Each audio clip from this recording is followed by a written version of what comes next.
This is the Gold ASP, and it works like a needle plunger. So it's basically a dart. As you can see, the sharp is on the end and there's a little gold stud that sticks out. So it kind of looks like a little ear piercing. And so it acts as its own plunger. So all you have to do is just use pressure to push this needle in. Okay, so we're gonna get started with the auricular trauma protocol.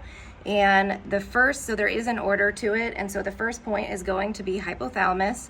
And so the hypothalamus is just behind this intertracheal notch right here. And so it's not up front, so that's the thalamus point, and we're gonna go right behind it. It's the hypothalamus, and you're gonna go perpendicular to the skin. And you're not going to use your finger to plunge the needle in, you're going to use your whole wrist. So we're gonna go 1, 2, 3, and push in. And as you see, it just sticks out like a tiny, tiny gold ear piercing with the stud.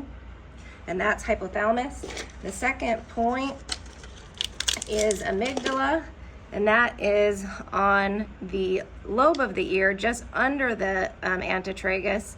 And you're gonna go perpendicular to the skin. You're gonna have to actually hold this lobe pretty firm because it does act as a pressure mechanism. So without any pressure, the needle is not gonna go in. And so you're just gonna go under the cartilage here of the antitragus, and you're gonna push in 1, 2, 3, and there you go.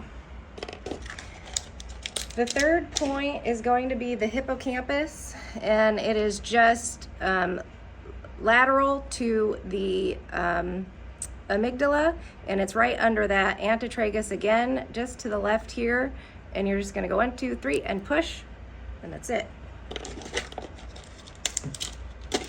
The fourth point is master cerebral, and it's actually on the lobe. So if you look at the edge of her ear where it meets her face, it's just gonna be midway down right here. It's not gonna be on her face, it's gonna be sticking on the lobe. And this is where you're gonna have to apply a little bit more firm pressure. Hold that lobe taut so you get that pressure, and you just go 1, 2, 3, and that's it.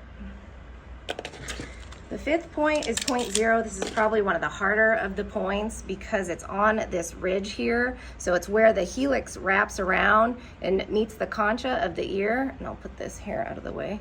So what I like to do is push my finger behind her ear so that ridge actually decreases. And so it's where that helix meets this little ridge here, and you're just going to apply firm pressure. Hold this stable because you can slip. It's easy to slip here because of that ridge. So you're gonna have to apply firm pressure and push. And that's point 0. And then the last point is Shen Men, and this is usually the easiest of them all, and it's in this triangular fossa here. And it's at the edge, the lateral edge of the triangular fossa. So you're gonna go perpendicular.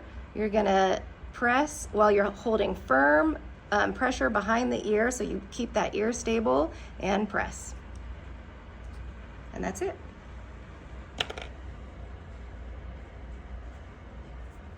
There usually will be some bleeding because the ear is highly vascular, and so it's okay if there's blood. The one thing that we would watch out for is anyone on blood thinners. We are cautious using gold ASPs because of that vascularity of the ear. And then another issue that we can run into is people with bleeding disorders like von Willebrand's disease.